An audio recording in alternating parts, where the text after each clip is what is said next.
sama-sama bahas mengenai akhlak. Bapak akan tanya dulu sebelumnya ya. Berkenaan dengan akhlak itu sendiri, sebetulnya definisi daripada akhlak itu apa?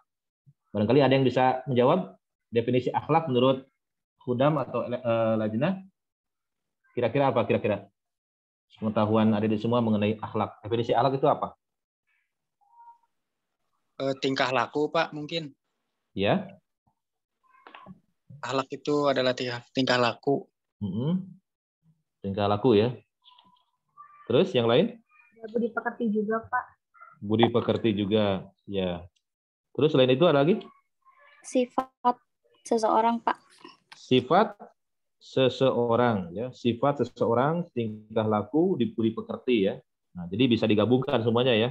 Jadi sifat, tingkah laku seseorang, ya, ataupun budi pekerti, ya. Artinya sesuatu yang baik ya. Akhlak itu kan kaitan identiknya dengan hal-hal yang baik ataupun yang positif ya, seperti itu. Nah, jadi Bapak akan kutip di sini, barangkali mungkin Hudam atau Eli ada yang sudah membaca dalam buku Filsafat Ajaran Islam. Ada yang pernah membaca nggak definisi akhlak menurut Hadrat Masih Maud? Beliau menjelaskan di sana ya secara sangat jelas ya, secara gamblang apa arti atau mana daripada akhlak itu sendiri. Ada yang sudah pernah baca Filsafat Ajaran Islam? Di sana Hadrat Masih Maud membahas mengenai 3 tingkatan ya, kondisi manusia ya. Yang pertama kondisi tabi'i, yang kedua kondisi akhlaki, yang ketiga kondisi rohani. Nah, jadi berkenaan dengan kondisi akhlak ataupun akhlak itu sendiri gitu kan, Hadrat Masih Maud dalam Filsafat Ajaran Islam beliau menjelaskan ya, seperti ini ya penjelasan beliau. Jadi keinginan-keinginan ataupun dorongan-dorongan jasmani serta keadaan-keadaan tabi'i. Ada yang tahu tabi'i apa artinya? Tabi'i? Tabiat, Pak. Nah, tabi'i itu kalau dalam ilmu tajwid ya ada mad tabi'i ya atau mad asli. Jadi mad tabi'i artinya alami ya, keadaan-keadaan alami manusia, ya, keadaan alami manusia yang secara sadar dilakukan dengan teratur dan seimbang ya. Ini yang harus digarisbawahi ya. Jadi keinginan-keinginan ataupun dorongan-dorongan jasmani serta keadaan-keadaan tabi'i ataupun alami manusia yang secara sadar dilakukan dengan teratur dan seimbang. Kemudian sesuai dengan bimbingan syariat, pertimbangan akal, dan kesempatan serta keadaan yang tepat. Nah, inilah yang disebut dengan akhlak. Nah, jadi ini yang perlu mungkin dipahami oleh semuanya ya. Jadi kita mengulang lagi ya mengenai definisi akhlak. Dan ini sudah dijelaskan secara panjang lebar oleh Hadrat Masih Maud ya dalam buku Filsafat Ajaran Islam. Ini nanti bisa ditelaah kembali ya, bisa dibaca kembali. Jadi segala keadaan-keadaan tabi'i ataupun keadaan alami manusia, dorongan-dorongan jasmaninya, keinginan-keinginannya yang dilakukan secara sadar dengan kesadaran penuh, ya, kemudian dilakukan sesuai dengan bimbingan syariat, ya, kemudian di situ pun ada pertimbangan akal, pikiran, dan kemudian dilakukan sesuai dengan kesempatan dan keadaan yang tepat, maka itu yang disebut dengan akhlak. Jelas ya?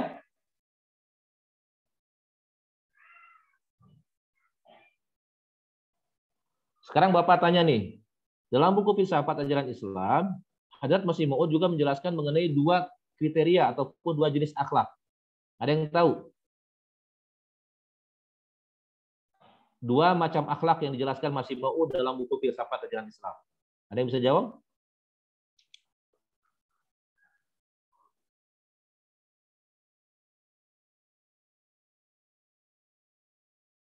Silakan.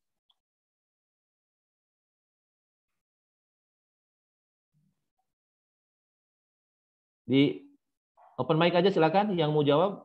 2 jenis akhlak yang dijelaskan oleh Masih Maud dalam buku Filsafat Ajaran Islam. Ada yang masih ingat? Assalamualaikum Pak, boleh Ya, jawab? ya, waalaikumsalam warahmatullahi. Ya. Ya, akhlak itu ada 2 macam. Jadi antara dia meninggalkan keburukan dengan dia berbuat kebaikan. Seperti itu bukan Pak ya? Ini sama siapa ini? Oh ya, maaf, saya Sinda. Ya, Sinda ya. Dari mana? Dari Bogor, Pak. Oh iya. Jadi jawabannya tepat ya. Yang barusan dijelaskan oleh Saudari Sinda ya, bahwa 2 jenis akhlak yang disebutkan dalam buku Filsafat Ajaran Islam ya, berkenaan dengan akhlak ini ada dua jenis. Yang pertama adalah akhlak fadilah ataupun akhlak yang mulia, itu terbagi menjadi dua. Yang pertama yaitu akhlak-akhlak yang dengan perantaranya manusia mampu meninggalkan kejahatan ataupun keburukan, ya. Jadi akhlak-akhlak yang dengan perantaraannya panca indera kita ataupun anggota tubuh manusia itu kemudian bisa meninggalkan keburukan-keburukan ataupun hal-hal yang bisa mendatangkan keburukan untuk diri sendiri ataupun orang lain. Sebagai contohnya dalam buku filsafat itu dijelaskan mengenai akhlak menjaga kesucian farji, ya, kemudian kejujuran, ya, bagaimana menjaga kerukunan, ya, berbicara dengan dengan bahasa yang sopan dan sebagainya. Ini yang pertama, ya. Kemudian yang kedua adalah akhlak-akhlak yang dengan perantaraannya manusia mampu berbuat kebaikan. Jadi di satu sisi adalah manusia harus bisa meninggalkan keburukan-keburukan, ya, yang bisa mendatangkan mudarat ataupun kerugian untuk diri sendiri ataupun orang lain. Yang kedua adalah akhlak yang dengan perantaraannya manusia berusaha sekuat tenaga agar dia bisa melakukan kebaikan-kebaikan, ya, untuk dirinya ataupun untuk orang lain. Sebagai contohnya adalah memaafkan, ya. Memaafkan ini kan satu jenis akhlak yang sangat mulia, ya. Kemudian juga bersikap adil, ya. Kemudian berbuat kebaikan yang lebih atau ihsan, ataupun juga bisa dalam hal sabar, ya. Jadi itu secara garis besar, ya, yang dijelaskan oleh Hadrat Masih Mu'un berkenaan dengan dua jenis akhlak fadilah, yaitu meninggalkan keburukan, yang kedua adalah terus-menerus secara dakwah melakukan kebaikan-kebaikan. Berikutnya saya akan sampaikan beberapa hadis, ya, beberapa hadis yang sudah disiapkan oleh panitia, ya, berkenaan dengan contoh-contoh akhlak, ya, akhlakul karimah ataupun akhlak fadilah itu sendiri. Dan sebagaimana kita tahu bahwa akhlak ini kan terbit ataupun muncul daripada satu perbuatan yang dilakukan secara sadar. Jadi dikatakan seperti itu, ya. Jadi suatu perbuatan ataupun suatu sikap ataupun perbuatan yang dilakukan dengan kesadaran penuh, ya, maka itu disebut dengan akhlak, ya. Diikuti dengan bimbingan syariat dan lain sebagainya. Artinya bahwa berkenaan dengan akhlak ini yang perlu kita perhatikan adalah kaitannya dengan niat, ya.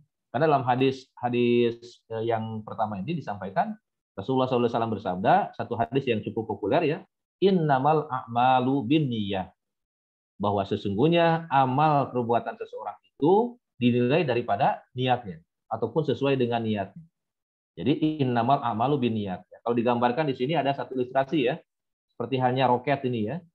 Jadi roket ini kan ketika diluncurkan ini kan sudah memiliki target ataupun tujuan yang jelas, ya, arah yang jelas sehingga akan mencapai sasaran sebagaimana yang sudah ditentukan, ya. Kemudian berkenaan dengan ini, ya, kalau misalkan ada lomba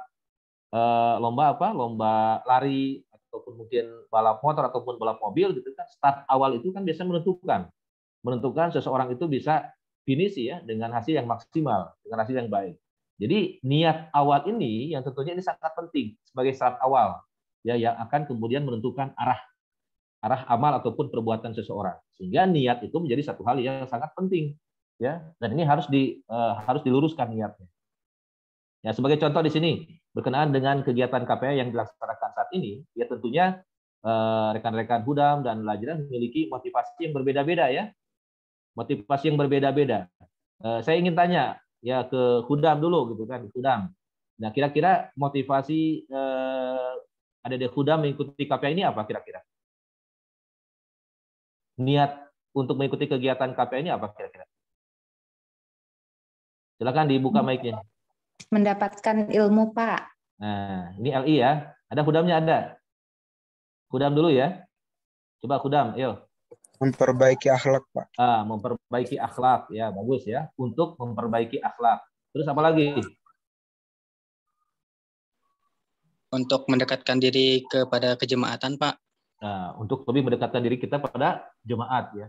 Dengan mengikuti kegiatan KPA ini akan menimbulkan kecintaan, ya, terhadap jemaat. Terus selain itu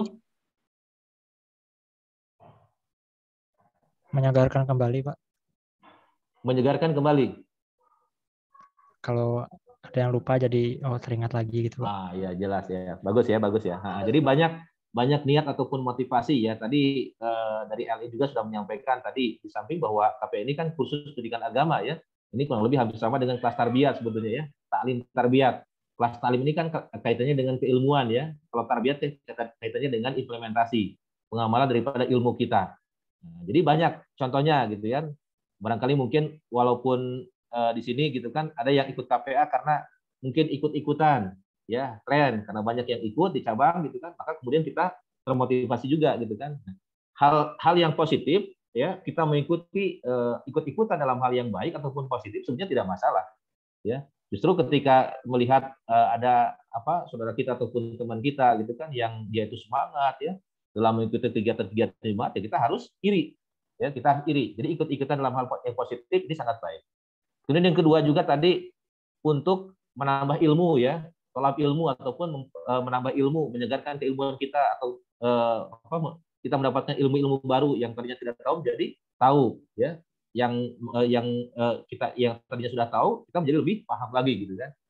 Kemudian juga ada juga yang mungkin punya motivasi dalam hal listanata ya, karena seperti yang kita tahu bahwa dalam kegiatan jemaat ini secara terselubung sebetulnya di situ ada misi-misi ya untuk listanata ya, silaturahmi antara Pudam dengan Lajnah.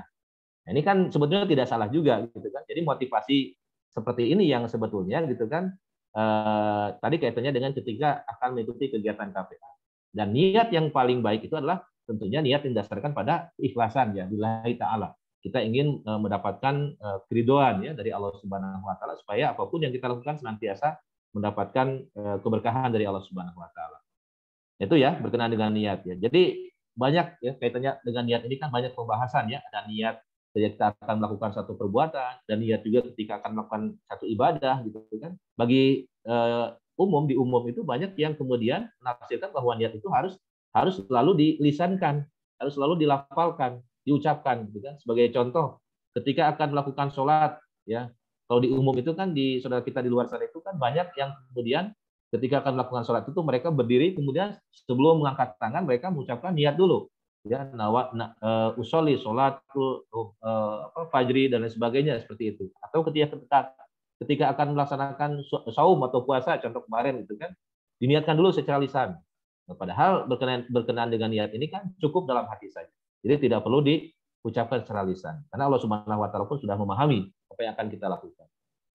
Ini ya, berkenaan dengan niat, ini untuk hadis lengkapnya bisa dilihat di hadis nomor 1 ya. Di sana dijelaskan ya bahwa segala sesuatu tergantung pada niatnya.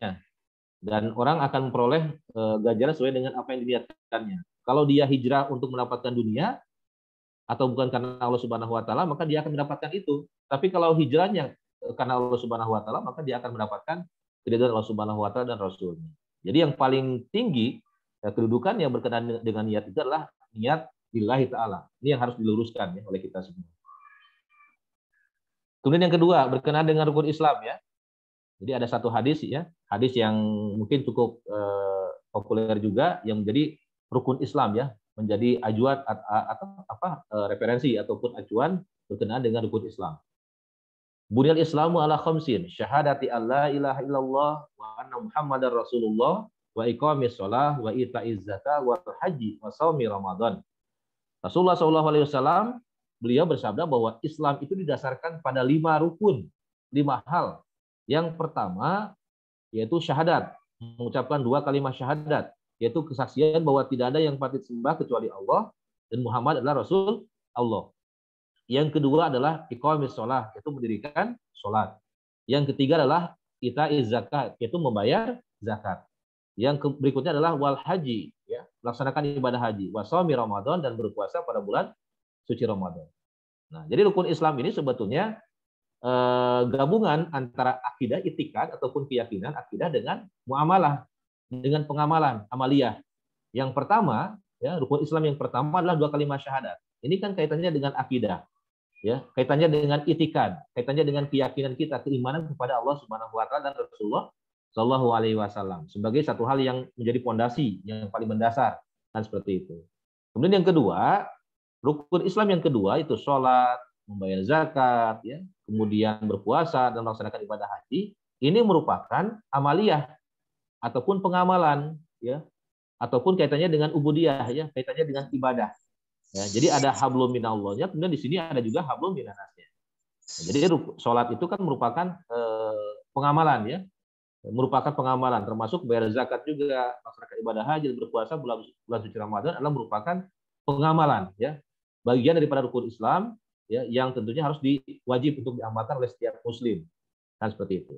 Nah, kemudian kalau dikaitkan dengan hadis yang sebelumnya tadi berkenaan dengan niat, tentunya kita bisa menyimpulkan bahwa ketika berbicara mengenai rukun Islam tadi, pengamalan sholatnya, zakatnya, hajinya, kemudian berpuasa bulan Ramadan ini, tentunya harus diniatkan atas dasar niat yang ikhlas lillahi ta'ala, ya, semata-mata untuk mencari keridhaan Allah Subhanahu wa taala.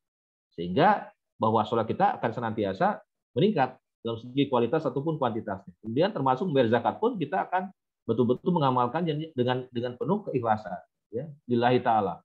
Kemudian melaksanakan ibadah haji pun bukan hanya sekedar mungkin formalitas saja ataupun ikut-ikutan, atau memiliki niat yang mungkin kalau di luar kan banyak orang yang ingin pergi naik haji supaya kemudian status sosialnya meningkat setelah pulang dari haji, akan dipanggil dengan sebutan haji atau bu hajah gitu kan, seperti itu, sehingga tokonya akan laris, ya, dia mungkin akan dihormati dan sebagainya. Jadi niatnya bukan karena Allah Subhanahu wa taala. Kemudian termasuk puasa Ramadan pun sama seperti itu, adalah pengorbanan yang semata-mata adalah untuk Allah Subhanahu wa taala. Ini 5 rukun ini kan menjadi hal yang penting, ya, dan ini pun menjadi bahasan yang pokok, yang penting juga bagi kita setiap Ahmadi, dan ini merupakan salah satu tugas kita, ya, untuk bisa meyakinkan ataupun menjelaskan kepada saudara-saudara kita di luar berkenaan dengan rukun Islam yang kita yakini, yang kita amalkan dalam jemaat ini. Karena banyak orang-orang saudara kita di luar itu yang masih menyaksikan berkenaan dengan keislaman kita sebagai Ahmadi, ya.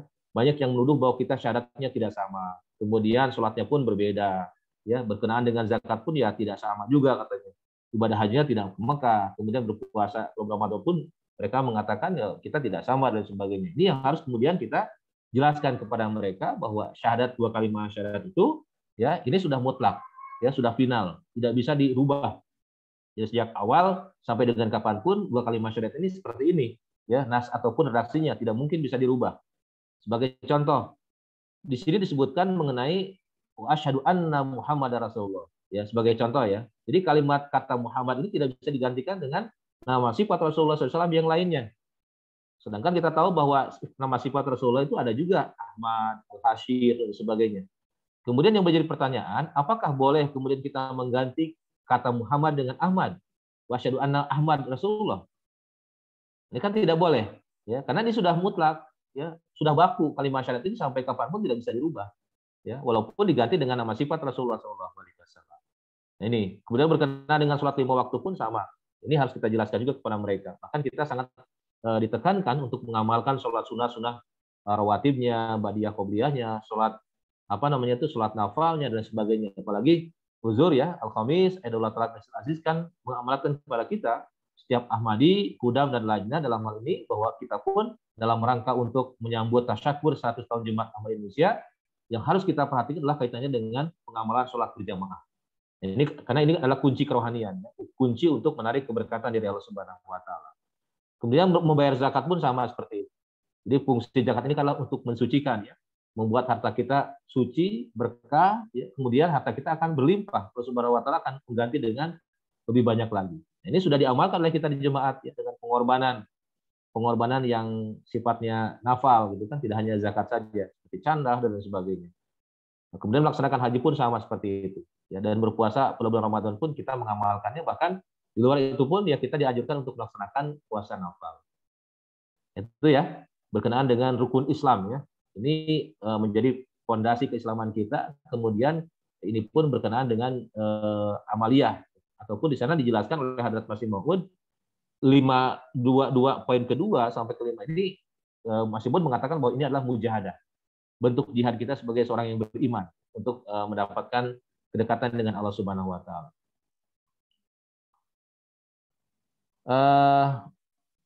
Baik, selanjutnya hadis yang berikutnya, hadis yang ketiga, ya. Rasulullah SAW bersabda, al-kabairul isyraku billah wa uququl walidain wa qatlun nafsi wal yaminul ghamus.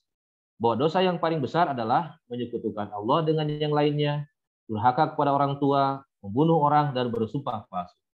Nah, ini, ya, kaitannya dengan akhlak yang dengan perantaranya kita meninggalkan keburukan-keburukan, ya. Ini yang pertama kaitannya dengan syirik, ya, kaitannya dengan akidah, ya, akidah ataupun keyakinan yang menduakan Allah Subhanahu wa taala ataupun kemusyrikan ini yang tentunya bertolak belakang ya, bertentangan dengan ketauhidan, kan seperti itu. Ini yang harus dijauhi oleh kita karena termasuk dosa yang paling besar ya, yang tidak akan diampuni Allah Subhanahu wa taala. Kemudian durhaka kepada orang tua. Ini pun termasuk kategori dosa yang besar juga. Kemudian membunuh orang ya dengan tanpa alasan yang jelas, tanpa hak, kemudian bersumpah palsu.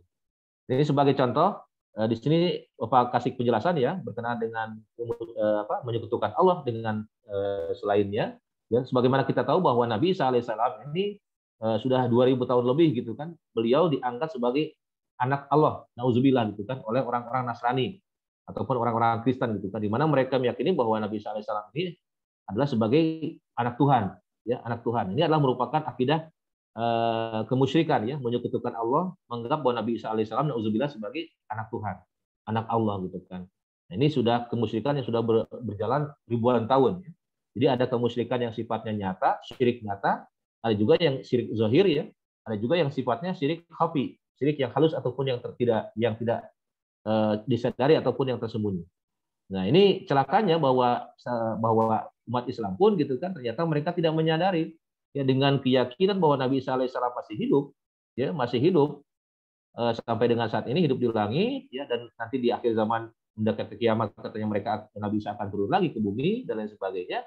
Ini pun ternyata ini membahayakan keimanan ataupun ketauhidan. Karena sama saja kemudian menganggap bahwa Nabi Isa alaihissalam memiliki keistimewaan ya, bahkan bisa menyamai Tuhan ya, Allah taala, nauzubillah. Di mana umur Nabi Isa alaihissalam sampai dengan saat ini sudah 2000 tahun lebih. Dan kita meyakini bahwa tidak mungkin ya Allah Subhanahu wa taala ya membiarkan manusia ini sampai kemudian hidup sekian ribu tahun. Ya, karena manusia ini kan pasti akan ada batasan umurnya gitu kan. Dia harus makan, dia harus minum, dan lain sebagainya. Apalagi kalau kita perhatikan dalam ayat-ayat Al-Qur'an banyak dalil-dalil yang menyebutkan bahwa Nabi Isa alaihissalam sudah wafat. Ya, ada 30 dalil ya. Lebih gitu kan ayat-ayat yang menjelaskan mengenai kewafatan Nabi Isa alaihissalam. Ini sebagai contohnya ya. Kemudian yang kedua adalah durhaka kepada orang tua. Durhaka kepada orang tua ini pun termasuk kategori dosa yang besar. Kenapa dikatakan dosa yang besar? Karena dalam salah satu hadis dikatakan bahwa ridallah fi ridal walidain, wa sukhtullah fi sukhtil walidain. Bahwa durhaka kepada orang tua, ya, ridallah, keriduan Allah Subhanahu wa taala itu terletak pada keriduan orang tua. Kemudian kemurkaan Allah Subhanahu wa taala terletak pada kemurkaan kedua orang tua. Nah, sehingga ketika ada seorang anak yang kemudian dia durhaka kepada orang tua, tidak patuh kepada orang tua, tidak menghormati orang tua, tidak menghormati, tidak muliakan kedua orang tuanya dengan sebaik mungkin, ya, maka ini adalah merupakan satu keburukan, ya, satu dosa yang besar yang sangat dimurkai Allah Subhanahu Wa Taala. Kemudian yang ketiga adalah membunuh orang tanpa hak, ya. Dalam salah satu ayat dikatakan bahwa membunuh satu orang sama seperti membunuh seluruh umat manusia. Jadi kalau kita pahami kenapa Allah Subhanahu Wa Taala mengatakan seperti itu, berfirman seperti itu, karena ketika ada satu orang yang terbunuh, karena banyaknya perselisihan, ya, banyaknya kemudian insiden-insiden gitu kan di berbagai tempat sampai saling bunuh-bunuhan dan sebagainya, ini kan diakibatkan karena ada satu orang yang terbunuh, ya, sehingga akan menimbulkan dendam, ya, dendam yang terus berkelanjutan, ya, sampai kita tahu ya seperti dulu kasus di Sampit dan sebagainya, ini kan diawali dari hal-hal yang sebetulnya sepele gitu, tapi karena ini mengakibatkan ada yang terbunuh, yang mati dan sebagainya, sehingga menimbulkan konflik, ya, yang lebih luas itu, sehingga bukan hanya satu orang yang terbunuh, tapi lebih banyak lagi orang yang kemudian terbunuh. Ya, jadi bahayanya, ya, ataupun dampak daripada membunuh orang tanpa alasan yang benar itu, tanpa alasan yang hak itu. Nah, termasuk dosa yang besar. Kemudian yang berikutnya adalah bersumpah palsu ataupun wal yamil gomus, ya, ataupun bersumpah palsu ataupun berbohong, ya, berbohong baik itu di pengadilan, ya, berdusta dan lain sebagainya.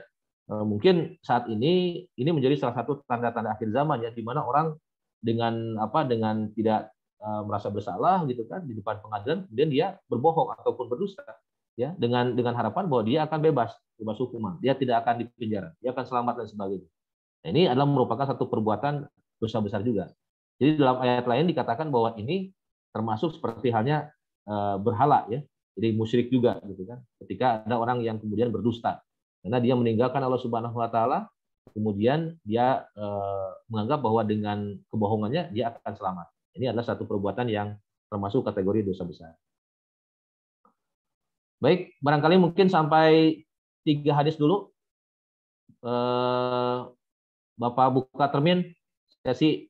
Kalau ada yang mau bertanya silakan. Satu penanya dulu ya, satu penanya ya. Silakan.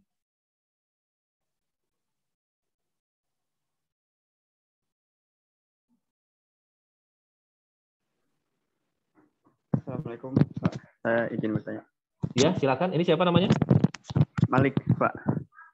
Malik. Ya, Malik sebentar. Malik.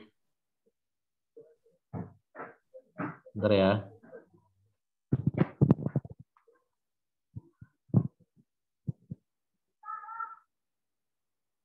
Malik nomor IM-nya berapa?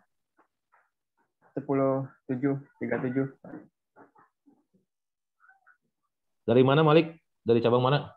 Jakarta Utara, Pak. Oh, Jakarta Utara. Silakan. Saya ada 2 pertanyaan, Pak. Yang pertama itu tadi terkait sumpah. Apakah sumpah itu bisa dibatalkan, Pak? Ya. Terus yang kedua, ketika kita misal diajak oleh seorang gitu, terus kita menjawab insya Allah. Nah, karena kan banyak gitu, Pak, jika diajak itu insya Allah. Nah, sebenarnya makna dari insya Allah itu apa, Pak? Itu aja, Pak. Oke, ya. Untuk sesi yang pertama ini mungkin cukup diwakili oleh Malik aja ya. Ada 2 pertanyaan. Jazakumullah Malik. Yang pertama menanyakan tadi mengenai sumpah.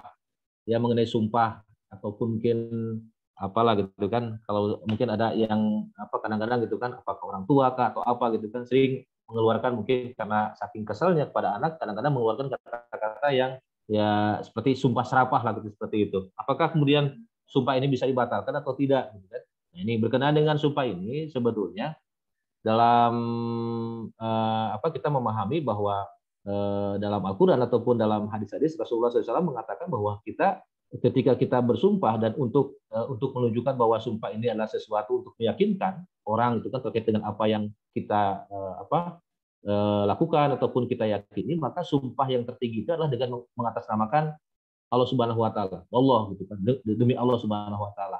Nah, jadi ketika ada orang yang bersumpah dengan atas nama Allah Taala ini, ya tentunya ya dia tidak akan tidak akan berani melakukan hal itu ya kalau memang tidak sesuai dengan kenyataannya, tidak sesuai dengan faktanya gitu kan, seperti itu. Sehingga ini akan menjadi satu pencegah gitu kan orang melakukan hal-hal yang tidak baik kan, seperti itu. Sehingga tidak diizinkan ataupun tidak diperbolehkan untuk bersumpah atas nama yang lain ya. Kalau zaman dulu ada satu kebiasaan ataupun praktek katanya itu bersumpah atas nama bintang, bersumpah atas nama mungkin benda-benda planet ya dan lain sebagainya. Ini yang tidak dibenarkan ya dalam Islam itu kan. Jadi sumpah itu harus atas nama Allah Subhanahu Wa Taala. Sehingga kalau kita lihat ya dalam sumpah-sumpah jabatan itu selalu kan menggunakan Al-Qur'an kan, seperti itu. Hanya sayang itu kan dalam prakteknya tetap saja gitu kan banyak orang yang berani melanggar sumpahnya gitu kan, banyak yang kemudian manfaatkan jabatannya untuk korupsi dan lain sebagainya. Ini yang kadang-kadang faktanya saat ini banyak orang yang bersumpah walau sekalipun itu menggunakan Al-Qur'an atas nama Allah gitu kan, tapi kemudian dia tidak menjadikannya itu sebagai rambu-rambu ya, rambu-rambu ataupun sebagai rem gitu kan yang bisa menjaga dia dari melakukan perbuatan yang tidak baik ataupun keburukan. Nah, kemudian kaitannya dengan tadi kalau misalkan ada orang tua atau siapa gitu kan yang dia bersumpah dan sumpahnya itu tidak baik ya ataupun mungkin mengutuk lah gitu ya, seperti itu. Kalau kita lihat seperti mungkin ya di film-film atau apalah sinetron dan sebagainya kan suka ada yang seperti itu ya, orang tua gitu kan mengutuk anaknya gitu kan dan sebagainya. Kadang-kadang doa orang tua ini kan makbul ya. Doa orang tua ini kan makbul kadang-kadang gitu kan. Nah, kemudian orang tua kan kadang-kadang baru menyadari ya sudah berbuat salah nih gitu kan, sudah menyumpahi ataupun mungkin mendoakan yang tidak baik untuk orang lain, untuk anaknya atau apa dan sebagainya. Jadi sebetulnya doa-doa yang tidak baik ini ya sebetulnya kan ini bisa dimansuhkan, bisa dibatalkan ya, bisa dibatalkan. Apalagi kalau misalkan doanya ini kan didasari oleh mungkin ya emosi ya, oleh marah gitu kan, oleh rasa kesel dan lain sebagainya gitu kan. Jadi doa-doa yang buruk ini kan sebetulnya memang tidak dianjurkan ya, tidak dianjurkan. Sehingga ketika misalkan kita menyadari, seseorang menyadari sudah melakukan sumpah yang berisi doa-doa yang tidak baik itu, maka segeralah untuk istighfar, ya, segeralah untuk kemudian banyak beristighfar kepada Allah Subhanahu wa taala, gitu kan, mohon ampun kepada Allah Subhanahu wa taala, ya, supaya dimaafkan, ya, supaya dimaafkan segala kelemahan-kelemahan ataupun kehilapan-kehilapannya, kemudian supaya segala keburukan-keburukan yang disampaikan dalam doa-doa ataupun sumpah-sumpah ini kemudian dihapuskan oleh Allah Subhanahu wa taala. Jadi dengan istighfar, dengan sedekah, ya, dengan doa pun, maka insya Allah ini akan kemudian akan hilang, gitu kan, dampak-dampak buruk daripada sumpah ataupun doa-doa yang tidak baik. Kemudian yang kedua, kaitannya dengan insya Allah, ya. Insya Allah ini kan artinya insya, ya. Insya jika Allah Ta'ala menghendaki, ya. Insya Allah jika Allah Subhanahu Wa Ta'ala menghendaki.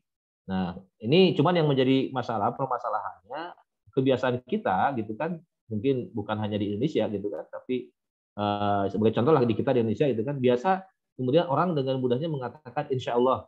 Nah, kemudian insya Allah ini sering diartikan bahwa orang tersebut kemudian ragu-ragu, ya, misalkan datang ya nanti, gitu kan, ya insya Allah, gitu kan, kerjakan ya insya Allah, gitu kan. Nah, dengan insya Allah ini kan seharusnya dia bisa menepati janjinya, ya. Karena insya Allah ini sendiri kan artinya kan jika Allah telah menghendaki, ketika kita ada niat untuk melakukan kebaikan, ya, untuk melakukan amal soleh, gitu kan, pastinya Allah Subhanahu Wa Taala akan berikan jalan. Pastinya Allah Subhanahu Wa Taala akan mengizinkan, akan berikan taufik kepada kita untuk melakukannya. Mestinya kan seperti itu. Tapi kadang-kadang, gitu kan, orang karena terbiasa menjadikan insya Allah sebagai jawaban yang mungkin ragu-ragu dan sebagainya, sehingga ini menjadi salah kaprah. Padahal sebetulnya kan insya Allah ini kan doa, ya, doa ketika kita akan melangkah melakukan satu kebaikan, gitu kan, dengan kita mengucapkan insya Allah ini kan doa, ya, pastinya Allah Subhanahu Wa Taala akan berikan jalan ataupun taufik untuk kita bisa melakukan. Ini yang harus dipahami oleh kita sekalian, ya. Mungkin cukup ya untuk sesi pertanyaan untuk yang pertama ini. Kita lanjutkan dulu karena masih ada materinya, ya. Baik, kita lanjutkan. Berikutnya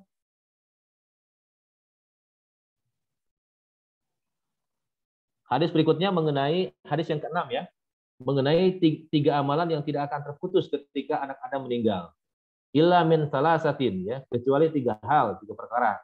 Illa min shadaqatin jariyah, yaitu sedekah jariyah ataupun dermanya ataupun pengorbanannya ataupun kebaikannya yang orang akan terus-menerus mengambil manfaat darinya, ataupun sedekah jariyah yang akan mengalir, ya, pahalanya.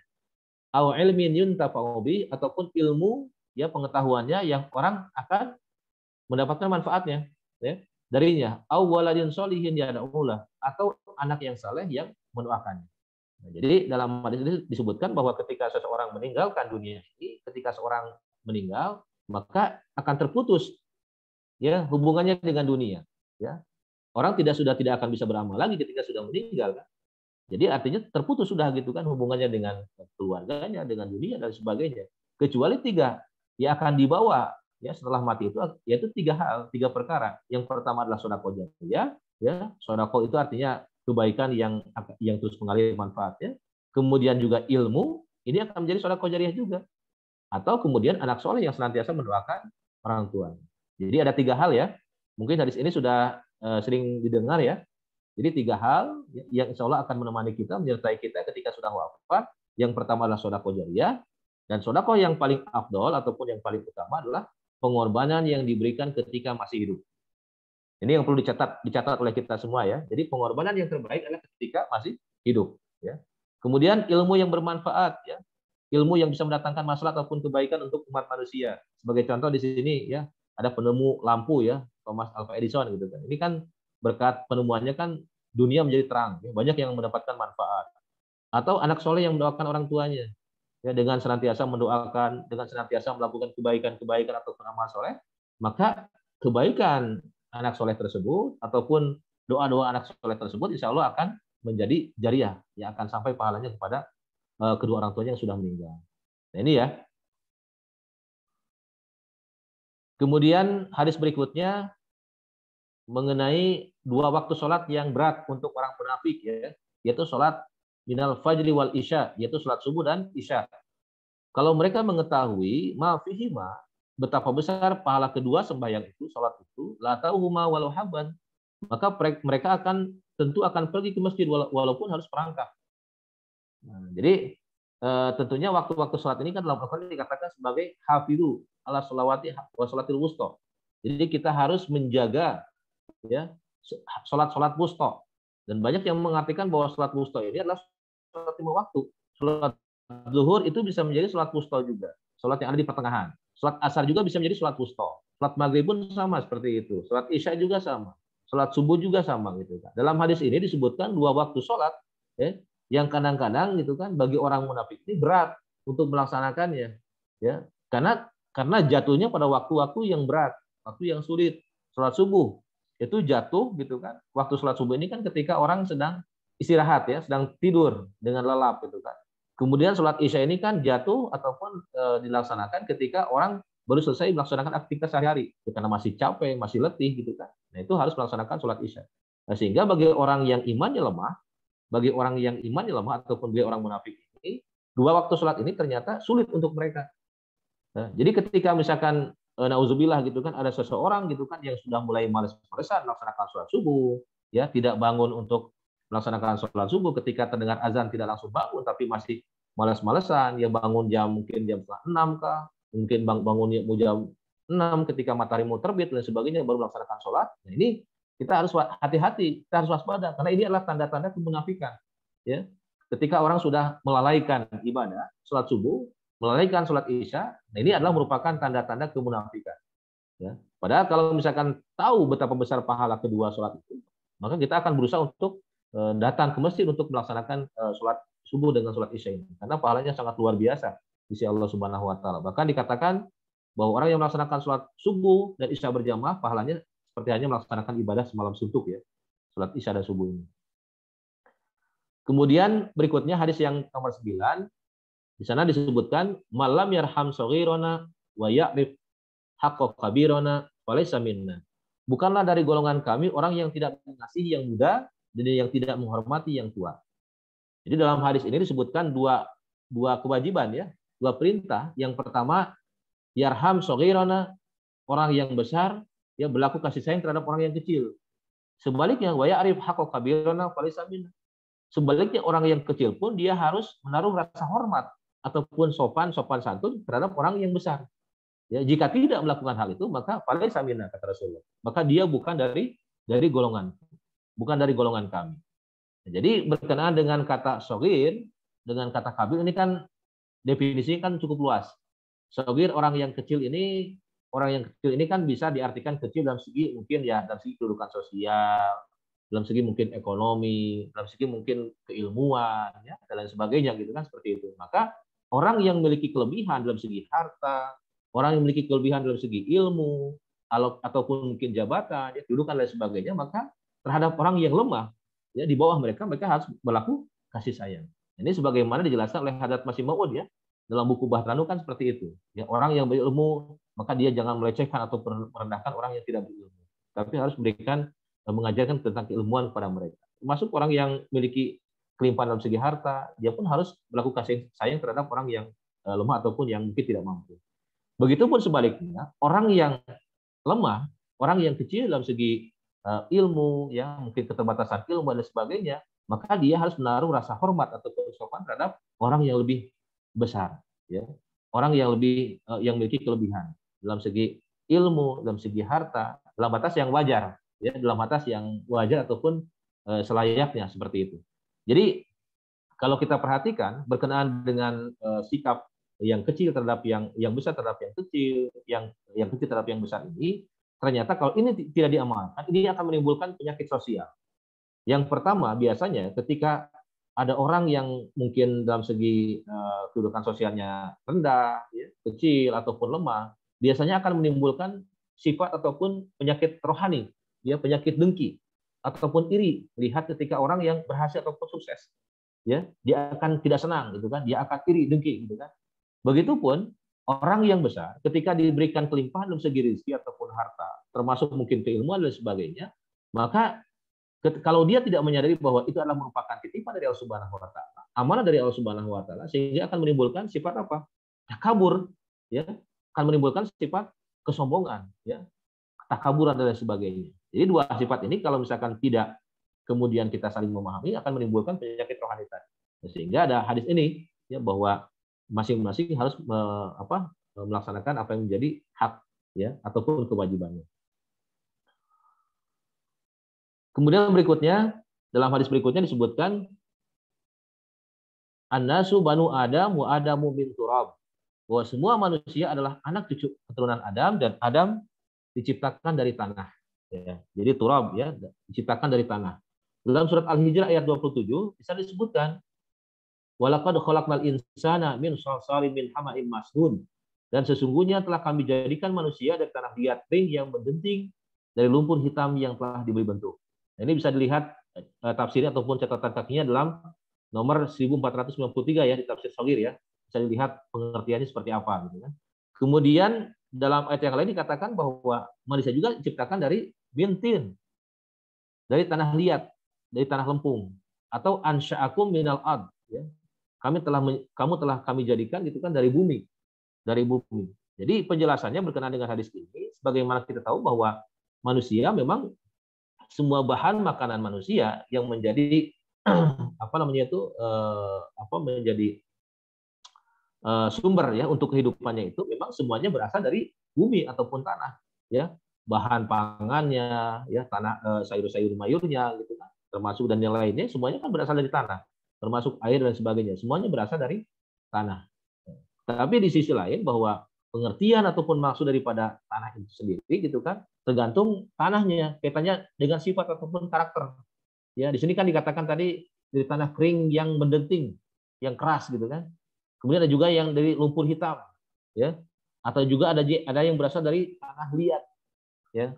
Jadi kalau tanah liat ini kan ini bahan untuk pembuatan yang mungkin kendi atau mungkin ya gerabah dan lain sebagainya karena mudah dibentuk kan tanah lempung ini. Ini sebetulnya kan menggambarkan mengenai karakter ataupun sifat daripada orang mukmin juga.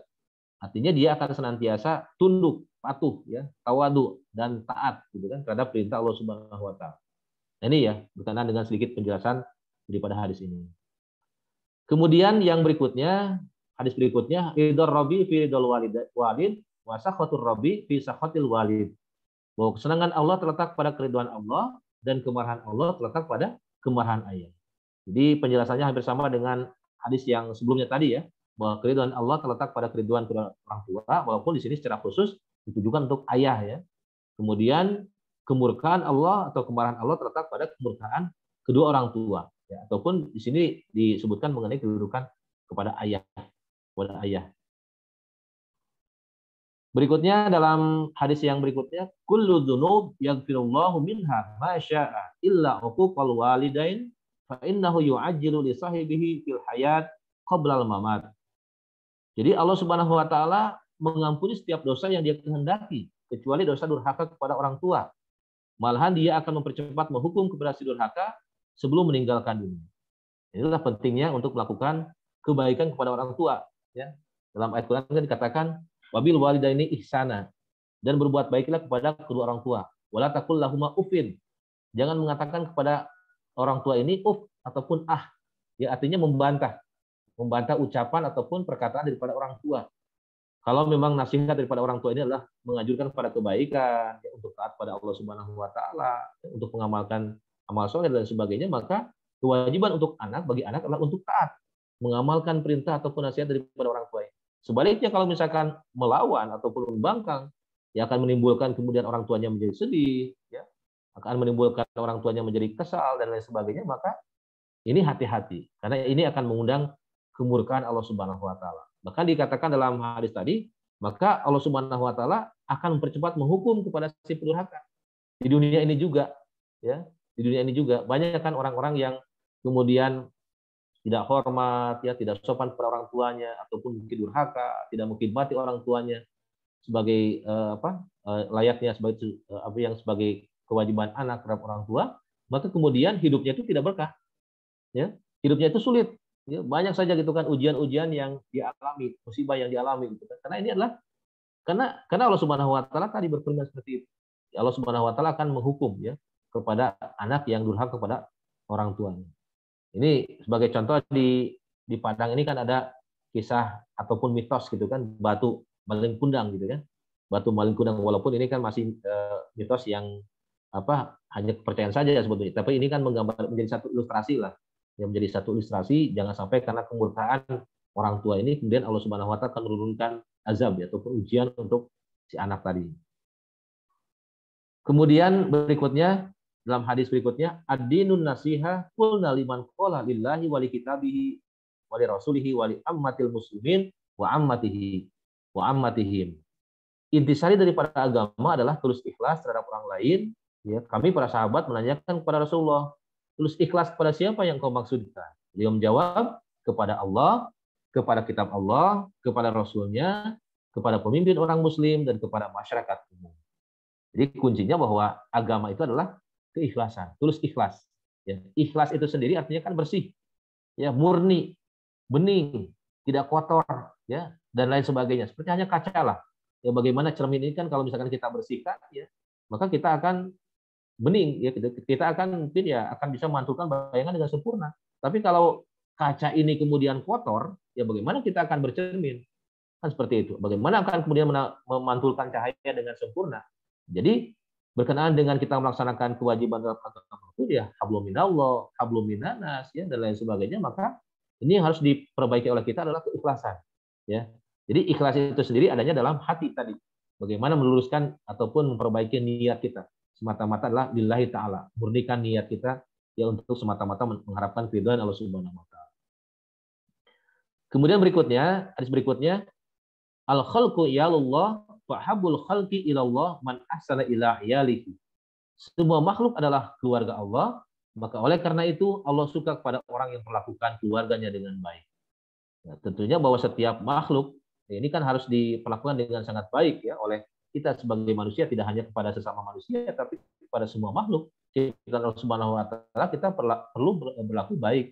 Namun ada juga gitu kan dalam buku filsafat kan masih mau menjelaskan ada orang yang salah kaprah yang kemudian dia memperlihatkan kesayangan yang tidak pada tempatnya, rasa kasih sayang yang tidak berlebihan, yang tidak pada tempatnya. Sebagai contoh, ada orang-orang yang kemudian tidak mau makan daging ayam, tidak mau makan daging kambing, tidak mau makan daging sapi. Kenapa? Karena tentunya ya kambing, sapi ataupun ayam ini kan harus disembelih dulu.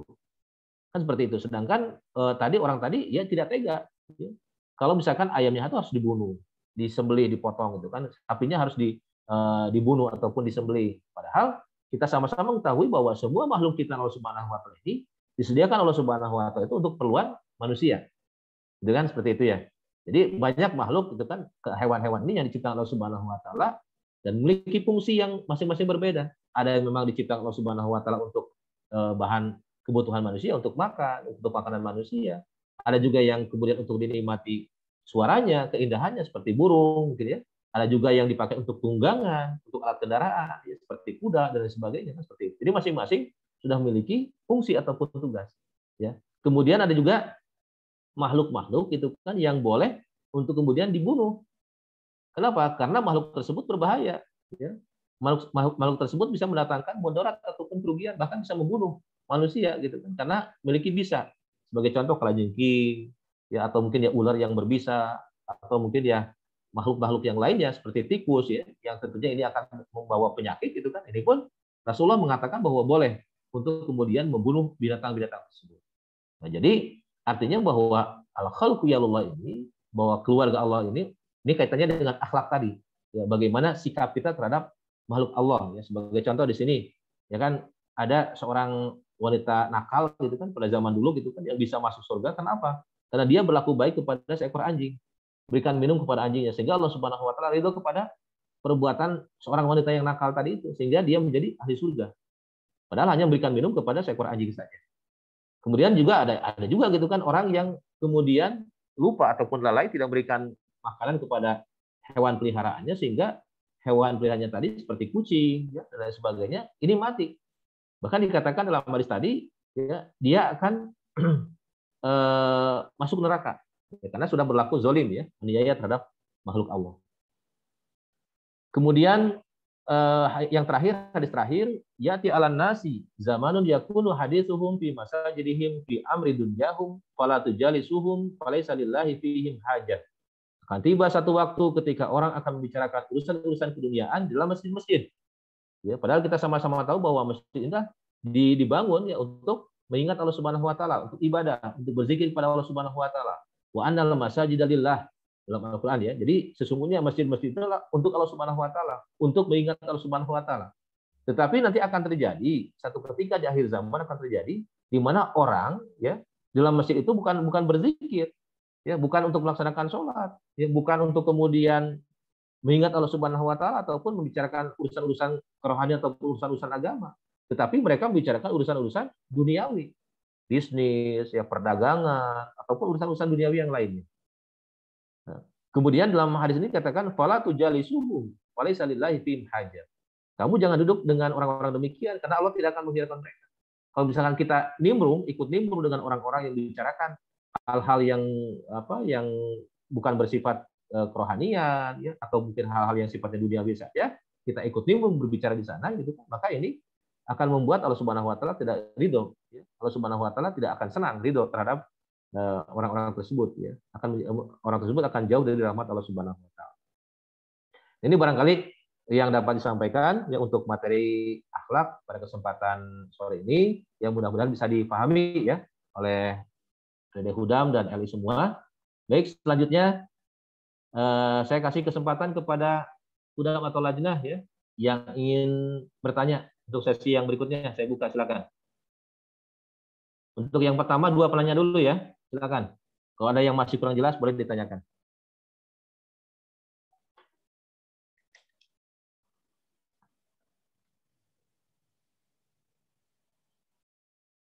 Silakan.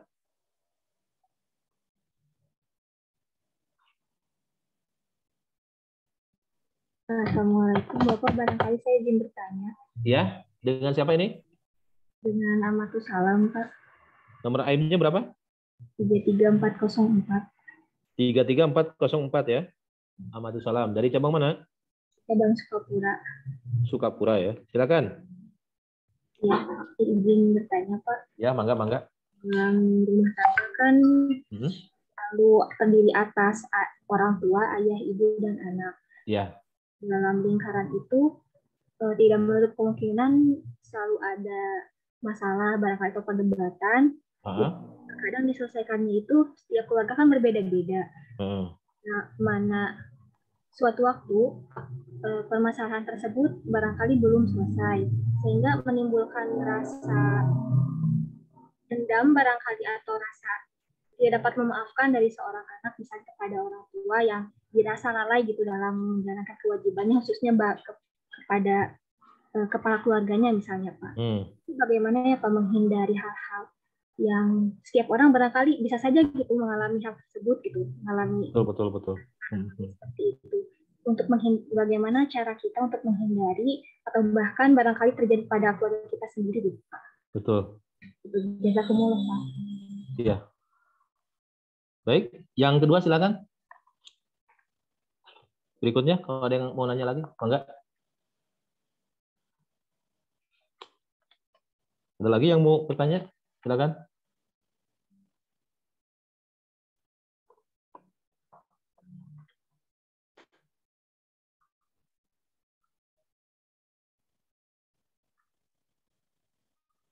Silakan dari Hudam, ada yang mau nanya?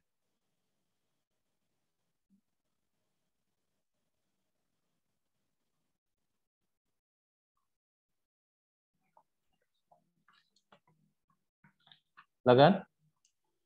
Assalamualaikum warahmatullahi wabarakatuh. Ya, waalaikumsalam warahmatullahi wabarakatuh. Dengan siapa ini? Faiza, Pak. Faiza Alifa ya? Iya, betul. Silakan. Mau bertanya apa, Faiza? Hadis yang wanita tadi, Pak, yang menyelamatkan seekor anjing. Iya. Apakah hanya satu amalan itu saja yang membuat dia masuk surga? Iya. Jazakumullah. Iya, barakallahu.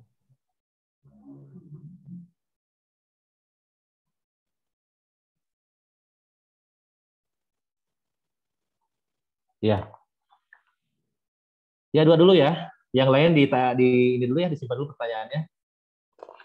Baik, yang pertama tadi dari Ade Amatus Salam ya, dari Sukapura ya, menanyakan tentang kadang-kadang gitu kan dalam keluarga gitu kan, sebagai kepala keluarga, apakah itu mungkin ayah gitu kan, kadang-kadang dalam melaksanakan kewajibannya sebagai orang tua, sebagai ayah itu tidak sempurna ya, mungkin ada kekurangan gitu kan dalam memberikan nafkah secara lahirnya gitu kan kepada apa yang menjadi tanggung jawab kepada keluarganya, kepada anak-anaknya dan lain sebagainya, sehingga ini kadang-kadang menimbulkan rasa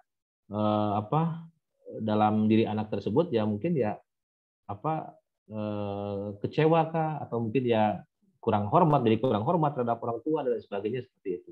Jadi kalau misalkan sampai menelantarkan tidak memberikan nafkah ya, yang seharusnya kepada keluarga dan sebagainya, sehingga dalam diri anak ini menjadi kemudian timbul kurang simpati terhadap ayahnya gitu kan, terhadap ayahnya. Padahal sebetulnya dalam hadis tadi katakan bahwa siapa yang durhaka kepada ayahnya maka itu akan mengundang kemurkaan Allah Subhanahu wa taala. Jadi tentunya dalam hal ini ya, sebagai seorang anak yang pertama ini harus bisa dipisahkan barangkali mungkin ya, antara yang kewajiban, hak dan kewajiban ya. Ada kewajiban, ada hak anak ya untuk mendapatkan kasih sayang, untuk mendapatkan fasilitas gitu kan dari orang tuanya gitu kan, dalam segi pendidikan atau mungkin dalam segi yang lainnya gitu kan, itu adalah menjadi hak anak ya. Kemudian ada juga yang menjadi kewajiban anak terhadap orang tua. Bagaimana kewajiban anak terhadap orang tua gitu kan? Selama orang tua tersebut itu kan tidak mengajarkan kepada anaknya untuk maksiat ya, untuk jauh dari Allah Subhanahu wa taala, melakukan hal-hal yang tidak diridhoi Allah Subhanahu wa taala gitu kan, maka tentunya kewajiban yang melakukan hal-hal yang diri Allah Subhanahu wa taala, maka kewajiban seorang anak adalah untuk taat ataupun patuh, hormat terhadap orang tua. Ya, walaupun mungkin dalam hal-hal tertentu gitu kan ada kekurangan-kekurangan ya dalam diri seorang ayah. Karena mungkin sifat kita dalam kehidupan ini kan tidak ada yang sempurna ya. Tidak ada yang ideal, pasti akan ada plus minusnya, pasti akan ada kekurangan. Tapi di sisi lain daripada kelemahan tersebut ataupun kekurangan tersebut pasti ada nilai plusnya ataupun kelebihannya. Jadi dalam hal ini, inilah barangkali mungkin ke sikap ya akhlak tadi ya. Ini kan berbicara mengenai akhlak ya. Akhlak, bagaimana kita berakhlak terhadap orang tua, bagaimana berakhlak terhadap ayah gitu kan. Jangan kemudian kita terbawa perasaan ya, terbawa emosi gitu kan, sehingga kemudian melakukan hal-hal yang tidak diridhoi Allah Subhanahu wa taala. Jadi itulah barangkali mungkin ya, ada dalam filsafat ini kan ada, dalam buku filsafat ada nafs amarah, ada nafs lawamah, ada nafs mutmainnah. Nah, jadi jangan sampai kemudian setelah kita berada di kondisi akhlak kemudian turun ya menjadi kondisi tabii ataupun amarah ya, jadi reaktif gitu kan. Tapi ya tentu kita harus bisa memisahkan ya, apa yang menjadi kewajiban kita terhadap orang tua yang harus tentunya harus hormat ya, harus sopan ya. Kemudian kita pun mendoakan untuk orang tua tersebut ya. Kalau misalkan orang tua belum sempurna melakukan kewajibannya terhadap keluarga, maka kita doakan yang mudah-mudahan Allah Subhanahu wa taala berikan kemudahan-kemudahan ya dalam segala hal ya, kelimpahan rezeki, kesehatan dan sebagainya. Itu yang pertama mungkin ya. Kemudian yang kedua tadi amalan ya. Tadi Bapak di sana menjelaskan mengutip satu hadis ya, riwayat itu kan, di mana pada zaman dulu ada seorang itu kan wanita dari Bani Israel yang nakal gitu kan. Seperti itu, ternyata dengan hanya berbuat baik kepada seekor anjing pun dia menjadi ahli surga ya. Dia menjadi ahli surga, padahal wanita tersebut sehari-harinya melakukan keburukan-keburukan ataupun dosa. Tapi ketika ada seekor anjing yang menghampirinya dan anjing tersebut kehausan, wanita tadi membantunya atau menolongnya mengambilkan air, dengan perbuatan itu Allah Subhanahu wa taala senang ya, Allah Subhanahu wa taala ridho. Sehingga dengan kebaikan yang kecil itu ya, kemudian si wanita tadi menjadi ahli surga. Nah, jadi itu pun tidak bisa, sebetulnya kan itu tidak menjadi tolak ukur ya, tidak menjadi tolak ukur kemudian apakah hanya dengan berbuat baik kepada seekor anjing saja kemudian kita bisa masuk surga, kan gitu, seperti itu ya. Kalau kita perhatikan dalam hadis-hadis yang lainnya kan luar biasa ya, ternyata jalan untuk menuju surga ini kan sangat luar biasa, begitu sangat sulitnya ya, begitu sangat beratnya ya, sampai dikatakan dalam hadis itu kan riwayat untuk bisa sampai kepada surga ya, yang diri Allah Subhanahu wa taala, setiap amalan kita ini akan melewati berbagai pintu screening. Ada pintu yang pertama gitu kan, di mana kalau misalkan amalan tersebut ya di situ ada unsur riyanya maka tidak akan bisa lewat ya. Kemudian masuk lagi amalan pintu yang kedua ya, kalau misalkan dia takabur dan sebagainya. Terus gitu kan sampai pintu yang ketujuh. Sehingga para sahabat ketika mendengar hadis ini, riwayat ini, dia mengatakan, bagaimana katanya amalan kita akan sampai kepada Allah Subhanahu wa taala ya Rasulullah? Kalau begitu sangat ketatnya, ya Allah Subhanahu wa taala memeriksa setiap amalan-amalan kita. Kan begitu. Maka Rasulullah mengatakan, beramallah sesuai dengan kemampuan kita. Sesuai dengan semaksimal mungkin, sesuai dengan kesanggupan kita. Kalau misalnya kita merasa bahwa di situ masih ada kekurangan atau kelemahan, maka berdoalah kepada Allah Subhanahu wa taala. Beristighfarlah supaya Allah Subhanahu wa taala menutupi kekurangan-kekurangan tersebut. Kemudian dalam hadis yang lain pun dikatakan dalam riwayat Rasulullah gitu kan bersabda kepada Hadrat Siti Fatimah ya bahwa sekalipun Siti Fatimah ini adalah putri Rasulullah SAW, tetapi tidak ada jaminan bahwa beliau akan menjadi ahli surga. Ya, sekalipun beliau ini menjadi putri Rasulullah SAW. Maka Rasulullah mengatakan dalam hadis bahwa Rasulullah bahwa kita masuk surga itu bukan karena amalan kita, tapi karena apa? Karena karunia dari Allah Subhanahu Wa Taala. Nah, jadi karena karunia dari Allah Subhanahu Wa Taala. Nah, sedangkan karunia dari Allah Subhanahu Wa Taala akan bisa kita peroleh seandainya kita bisa meraih keridhaan Allah Subhanahu Wa Taala. Apapun yang kita lakukan semata-mata lillahi ta'ala, ikhlas, ya, tidak ada niat, motivasi yang lainnya, motivasi yang lainnya, semata-mata kita mencari keridhaan Allah Subhanahu Wa Taala, sehingga Allah Taala akan ridho, maka tentunya Allah Subhanahu Wa Taala pun tidak akan sulit ya menganugerahkan menganugerahkan surganya kepada kita sekalian.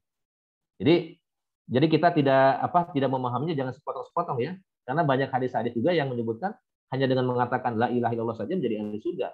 Apakah hanya cukup dengan la ilaha illallah saja? Kan tidak juga. Jadi itu hanya satu gambaran saja gitu kan bahwa keridhaan Allah Subhanahu wa taala itu memang kita tidak tahu ya amalan kita mana gitu kan yang akan diridhai Allah Subhanahu wa taala. Kan seperti itu ya. Sehingga dalam hal ini kewajiban kita adalah untuk terus melakukan kebaikan-kebaikan secara dawam dan istiqomah. Dan kita berdoa kepada Allah Subhanahu wa taala mudah-mudahan amalan kita diterima Allah Subhanahu wa taala. Itu barangkali untuk penjelasannya. Silakan yang lain kalau ada yang masih mau bertanya silakan.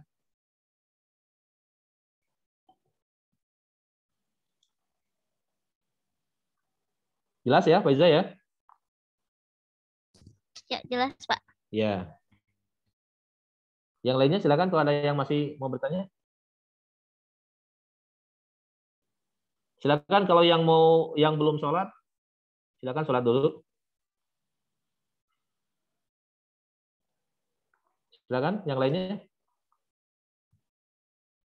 Enggak?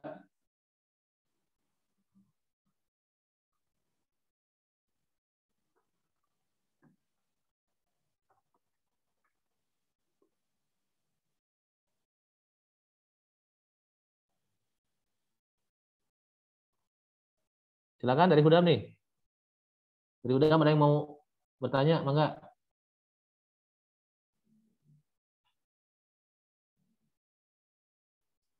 Assalamualaikum, Pak. Ya, waalaikumsalam warahmatullahi wabarakatuh. Sama siapa ini? Muhammad Ihsan. Muhammad Ihsan. Dari mana? Dari Purwokerto. Purwokerto ya. Ya, silakan. Ihsan, silakan Mas Ihsan. Mau bertanya mengenai hadis Ya. durhaka kepada orang tua itu dosa yang tidak bisa diampuni. Itu kalau saya pernah dengar atau mungkin saya salah ingat ini. Kalau tidak ada dosa yang tidak bisa diampuni Allah Subhanahu wa taala jika kita memintanya dengan sungguh-sungguh jika Allah ridho. Betul. Nah, itu bagaimana, Pak? Ya. Betul, bagus sekali pertanyaannya nih. Ya, kritis nih, Mas Ihsan. Sebelum saya jawab, barangkali ada yang mau menanggapi dulu. Silakan. Tadi kan dalam hadis dikatakan bahwa durhaka kepada orang tua ini tidak akan diampuni Allah Subhanahu wa taala ya. Durhaka kepada orang tua ya tidak akan diampuni Allah Subhanahu wa taala. Sementara Allah Subhanahu wa taala itu kan Maha Rahman, Maha Rahim ya. Allah taala Maha penerima taubat gitu ya. Bagaimana ini? Seolah-olah kan bertolak belakang. Seperti itu. Kira-kira gimana? Ada yang mau menanggapi? Silakan. Ya, Assalamualaikum warahmatullahi wabarakatuh. Waalaikumsalam warahmatullahi wabarakatuh. Ya, silakan. Baik, Pak. Saya mencoba untuk menanggapi dalam persepsi saya ya, Pak ya. Ya, mangga silakan. Ya, kalau misalnya kita melakukan kesalahan ya kepada orang tua itu berdurhaka, lalu kita bertobat dan minta ampun kepada Allah Ta'ala dengan sungguh-sungguh, dan juga kita meminta ampun kepada orang tua kita dengan sungguh-sungguh juga, lalu orang tua kita mengampuni, dan Allah Ta'ala juga insya Allah akan mengampuni, karena ketika orang tua ridho maka Allah Ta'ala juga ridho, Pak. Ya, mungkin seperti itu menurut saya. Ya. Waalaikumsalam warahmatullahi wabarakatuh. Waalaikumsalam warahmatullahi wabarakatuh. Ini jawabannya ini ya, jelas gitu ya. Jelas ya, betul. Jadi itu ya. Tadi bahwa barang siapa yang durhaka kepada orang tua tidak akan diampuni Allah Subhanahu wa Ta'ala, gitu ya. Ini sebetulnya kan bukan kalimat yang titik gitu kan istilahnya.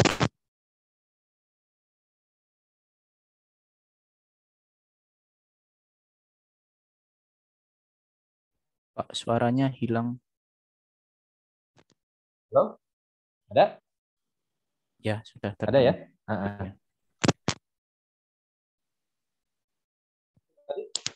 Harus IPA ya. Nah, jadi kalau misalkan seseorang gitu kan durhaka ataupun berbuat salah kepada orang tua, ya, tidak hanya cukup dengan kita bertobat ataupun mohon ampun kepada Allah Subhanahu wa Ta'ala saja. Ya. Ya, kalau seandainya gitu kan orang tua belum ridho ataupun belum mengampuni, memaafkan kesalahan kita. Kan seperti itu ya. Jadi ampunan Allah Subhanahu wa Ta'ala insya Allah akan bisa kita raih seandainya ya seorang anak tersebut ya datang kepada orang tua ya dengan tulus ikhlas, ya dengan penuh kesungguhan gitu kan, mohon ampun, ya, meminta maaf kepada orang tua atas segala kelemahan ataupun kesalahannya, maka ketika orang tua mengampuni maka sudah otomatis ya Allah Subhanahu wa Ta'ala pun akan mengampuni segala dosa kita. Sama halnya seperti halnya ini saja, seperti halnya mungkin kalau misalkan seorang berutang, ya, ya, apakah hanya cukup ketika misalkan utangnya tersebut belum lunas ataupun belum dibayar, apakah otomatis hanya dengan kita berdoa kepada Allah Subhanahu wa Ta'ala gitu kan, mohon istighfar, mohon ampun dan sebagainya, apakah kemudian otomatis kewajiban kita akan hilang? Seperti itu. Kan tidak. Jadi ada kewajiban terhadap Allah, ada kewajiban terhadap sesama. Ya. Ketika kita punya sangkut paut secara lahiriah gitu kan, secara sosial gitu kan dengan sesama, misalkan kita ketika berutang, maka kewajiban kita adalah melunasi utang tersebut. Ya, atau kalau misalkan tidak mampu dan orang yang meminjamkan utang kemudian mengikhlaskan kepada kita, maka sudah lepas kewajiban kita. Ya, begitupun ketika kita berbuat salah gitu kan, pada seseorang termasuk pada orang tua, maka itu tidak akan kemudian otomatis akan hilang. Ya ampun, kalau misalkan kita belum meminta ampun ataupun minta maaf kepada orang tua. Ya. Jadi tadi disinggung mengenai ayat ini ya, taubat nasuha ya. Wa tubu ilallahi taubatan nasuha. Jadi taubat nasuha itu seperti itu maksudnya. Jadi penuhi apa yang menjadi kewajiban kita terhadap orang tua, ya, minta maaf dan sebagainya gitu kan. Kemudian yang berikutnya adalah bertaubat kepada Allah Subhanahu wa Ta'ala dengan istighfar dan mohon ampun kepada Allah Subhanahu wa Ta'ala. Pasti Allah Subhanahu wa Ta'ala akan memberikan ampunan. Jadi sebetulnya tidak bertolak belakang. Apalagi kalau kita perhatikan ya, Allah Subhanahu wa Ta'ala kan Maha penerima taubat, Maha pengampun, Maha penyayang dan sebagainya. Bahkan kita meyakini bahwa dalam hadis dikatakan bahwa satu saat ya pintu neraka itu akan melambai-lambai katanya, akan kosong. Pengisi neraka ini lama-lama akan kosong gitu kan, karena ketika orang gitu kan sudah dihukum ya sesuai dengan perbuatannya, keburukannya, ya kemudian sudah habis waktunya, maka mereka semua akan keluar dari neraka, akan masuk ke dalam surga. Bahkan ya Abu Jahal, Abu Lahab dan sebagainya gitu kan, itu pun tidak akan selamanya tinggal di neraka. Kan seperti itu ya. Satu saat ketika dosanya sudah hilang, sudah hapus, ya mungkin dia akan dikeluarkan di neraka seperti itu. Jadi tidak akan mutlak selamanya, karena berkenaan dengan neraka ini kan dikatakan dalam Al-Qur'an khalidina fiha, akan tinggal lama di dalamnya. Tidak dikatakan abada selama-lamanya, tidak. Tapi kalau surga itu kan khalidina fiha abada, dia akan tinggal lama di dalamnya. Seterusnya gitu kan. Seperti itu. Itu ya. Mas Ihsan ya, seperti itu ya. Iya, Pak. Ya, Ahsanal Jazaa. Jelas nggak kira-kira? Masih kurang jelas? Ya, sangat jelas, Pak. Jelas ya. Silakan kalau ada yang mau nanya, sesi terakhir lah. Sebelum ditutup, barangkali ada yang masih mau bertanya, silakan. Assalamualaikum warahmatullahi wabarakatuh. Iya, dari siapa ini? Siapa itu? Siapa ya? Siapa dulu? Siapa dulu? Silakan. Tadi kan udah Siva udah ya tadi ya menanggapi ya. Iya, Pak. Nah, silakan kalau ada yang mau nanya yang lain dulu ya. Siapa selain Baik, silakan yang lain. Silakan yang lain dulu. Jazakumullah, izin bertanya. Siapa ini? Ayu. Ayu, nomor AM-nya berapa? 35373. Ayu, dari cabang mana Ayu? Cabang Ladongi. Ladongi, Sulawesi ya? Sulawesi Tenggara. Sulawesi Tenggara, wah jauh nih. Jam berapa sekarang di sana? Sudah Pak, jam 18.18. Oh, jam 6 Sudah azan maghrib belum? Iya, sudah ini mau sholat tapi tanya gitu. dulu sedikit. Oh gitu ya, boleh silakan. Yuk, enggak. Berkenaan dengan durhaka kepada orang tua, bagaimana ketika kita dihadapkan dengan orang tua yang masih melakukan kesalahan ya, lalu kita sebagai anak mencoba untuk memperbaiki atau memberi nasihat kepada orang tua, namun orang tua tersebut masih menganggap kita bahwa sebagai anak tidak perlu ikut campur dalam hal tersebut. Nah, apakah itu termaksud durhaka kepada orang tua, karena mungkin orang tua murka lah ya. Apakah itu termasuk durhaka kepada orang tua, dan bagaimana sikap kita untuk menyikapi hal tersebut? Demikian, terima kasih. Jazakumullah. Iya, sangat jaza. Ya, jazakumullah nih, pertanyaan bagus nih dari Ayu ya. Sikap kita terhadap orang tua ya, ketika orang tua berbuat kesalahan ya, kemudian kita sebagai anak itu kan karena kasih sayang, kecintaan kepada orang tua, kita berusaha untuk mengingatkan ya. Bukan menasehati, mungkinnya mengingatkan lah gitu. Oh iya, mengingatkan. Mengingatkan orang tua gitu kan. Tapi orang tua mungkin tidak menyadari atau bahkan mungkin menganggap kita ya anak, sebagai anak ya. Kadang-kadang di situ kan muncul juga ego sebagai orang tua gitu. Kamu anak kecil gitu kan, tahu apa gitu kan, seperti itu. Maksudnya seperti itu ya. Nah, ini mudah-mudahan tadi kan sudah disampaikan di awal ya. Sikap kita ini jangan pernah berubah. Sikap kita gitu kan terhadap orang tua, terhadap ayah sekalipun tadi mungkin masih melakukan satu kekeliruan, kesalahan dan sebagainya. Sikap hormat kita terhadap ayah bagaimanapun kondisinya tetap tidak boleh berubah.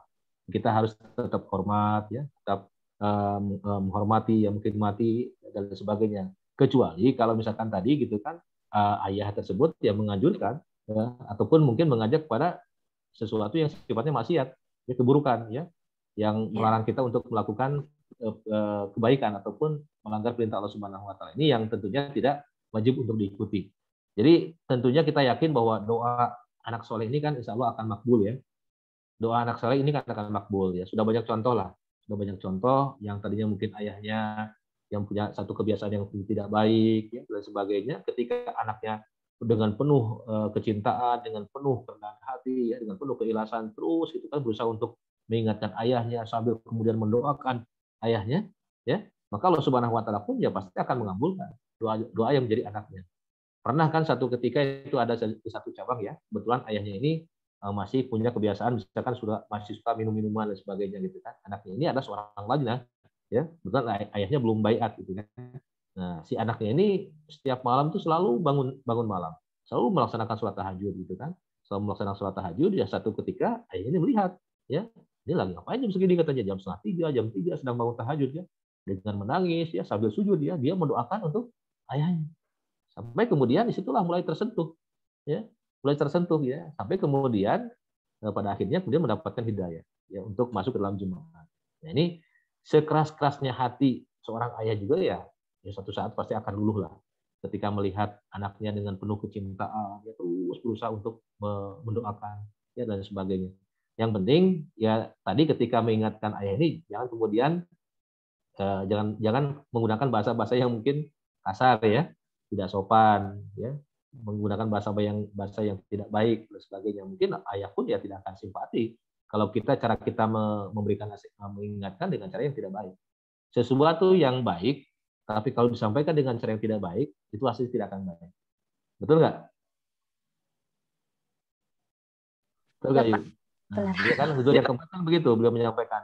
Sekalipun kita ini bertablik menyampaikan satu kebenaran tentang Imam Mahdi, tapi cara komunikasi kita tidak baik, ya, caranya mungkin dengan cara memaksa, ya, dengan cara mungkin kurang yang simpatik seperti itu, bagaimana orang akan tertarik dan simpatik?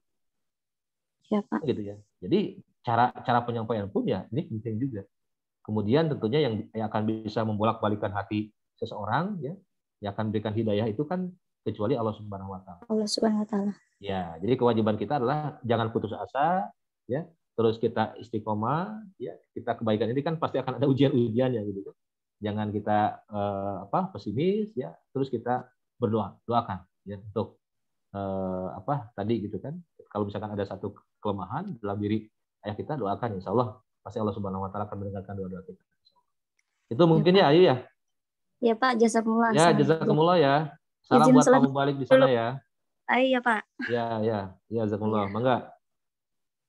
Terakhir mungkin, silakan kalau ada yang masih mau bertanya terakhir sebelum ditutup.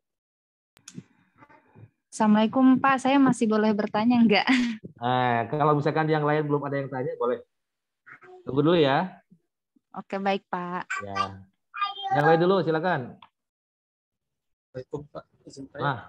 Siapa nih? Muhammad Talha. Muhammad Talha. 18261 ya. Muhammad Talha dari mana nih? Kawalu. Dari mana? Kawalu. Oh, Kawalu. Tasik ya? Iya, Pak. Ya, sok mangga. Izin bertanya Pak soal hadis ya. Itu yang ada rukun Islamnya. Itu kan urutannya itu kan urutannya itu ya, beda gitu Pak. Maksudnya kan biasanya saya suka soccer yang ketiga tuh zakat apa puasa. Kita di hadisnya puasa kelima gitu Pak. Iya, emang seperti itu, di hadisnya seperti itu. Iya, jadi sebetulnya urutannya penting nggak sih Pak gitu Pak? Iya.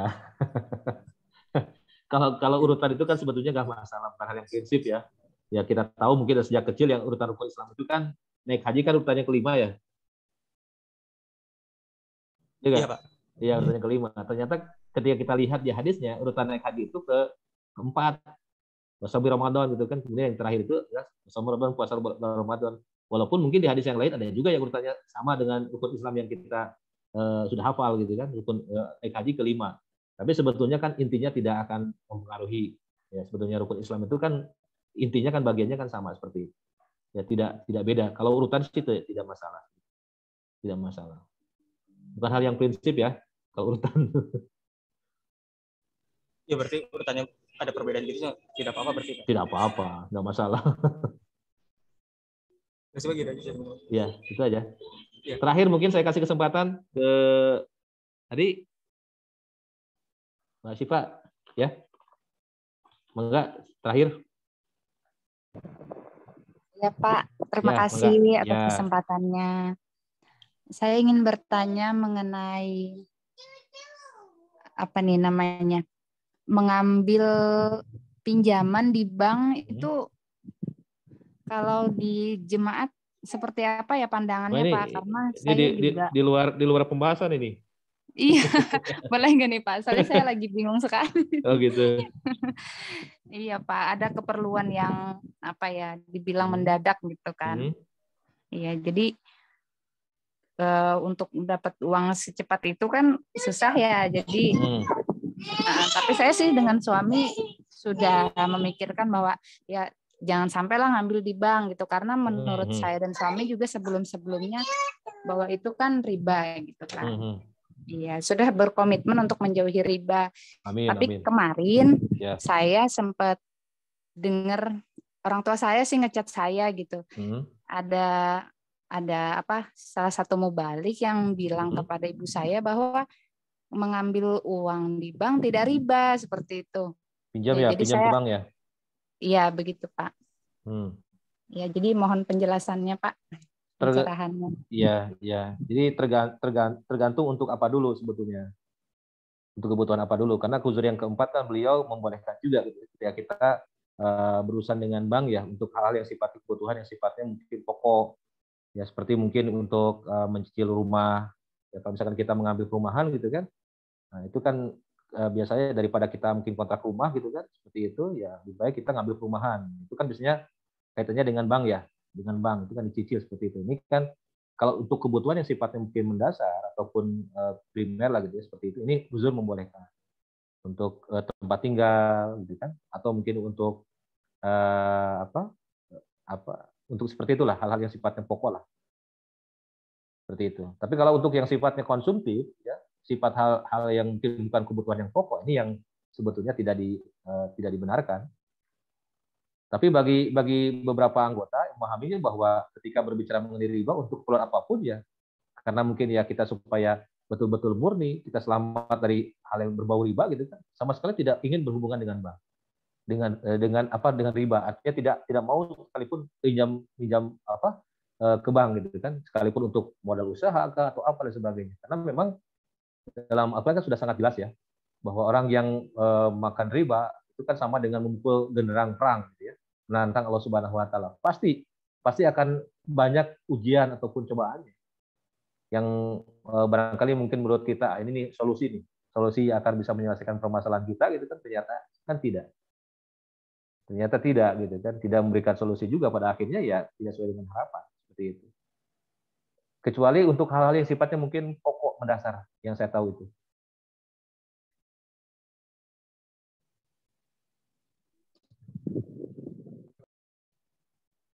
Gimana? Iya Pak. Terima kasih atas pencerahannya. Ya, pernah Wakil Huzur ya, waktu itu Mia Talha waktu itu datang ke Indonesia ya. Dia ditanyakan juga mengenai pinjaman bank itu. Karena bagaimanapun juga kan kita tidak bisa lepas dari kaitannya dengan bunga ya, dengan bank gitu ya, dengan bank, transaksi lah segala macam gitu kan.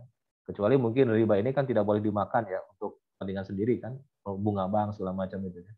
Jadi beliau mengatakan bahwa ketika kita akan ada satu kesulitan, ada satu masalah, maka carilah ya solusi yang halal dan thayyib secara syariat. Yang halal dan thayyib secara syariat. Kan seperti itu. Makanya kita di jemaat ini kan sekarang sedang dirintis ya, ada unit usaha gitu kan, koperasi Fazal Umar kalau tidak salah itu kan. Nah, itu betulnya kan dalam rangka untuk memberikan solusi kepada anggota juga supaya sedikit-sedikit ya bisa lepas dari keterlibatan dengan bunga bank itu, pinjaman ke bank. Sebetulnya solusinya sudah ada di jemaat, ya mungkin belum ini ya, masih dalam proses seperti itu. Cukup.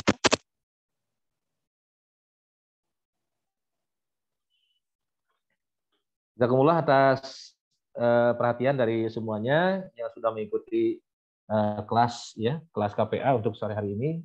Ya mudah-mudahan apa yang sudah kita bahas sama-sama tadi, yang sudah kita diskusikan ini ada manfaatnya ya untuk kita semua, dan kita semua diberikan taufik ya untuk bisa mengimplementasikan gitu ya hadis-hadis tadi dalam kehidupan kita, dalam kenyataan.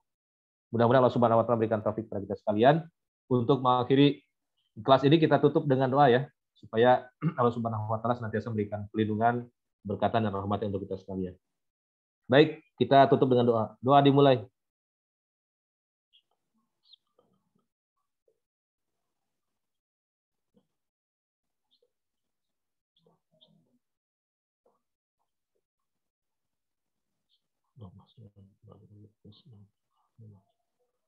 Rabbi adkhilna min khalasidki wa akhrijna min khalasidki wa qulna min khalasidki masjid Rabbi zidna warzuqna rahmatika ya arhamar rahim. Hasbunallahu wa ni'mal wakeel, ni'mal mawla wa ni'mal nasir. Rabbana 'alaika tawakkalna wa ilaika anabna wa ilaikal masir. Allahumma inna nas'aluka al-huda wa at-tuqa wal 'afafa wal ghina. Rabbana atina min ladunka rahmah wa hayyi lana min amrina rashada. Rabbana atina fid dunya hasanah wa fil akhirati hasanah wa qina adzabannar. Rabbana taqabbal minna innaka antas samiul du'a wa tub 'alaina innaka antat tawwabur rahim. Subhana rabbika rabbil izzati amma yasifun wa salamun 'alal mursalin walhamdulillahi rabbil alamin. Amin Allahumma amin. Jazakumullah atas perhatiannya. Saya akhiri. Assalamualaikum warahmatullahi wabarakatuh. Waalaikumsalam warahmatullahi wabarakatuh.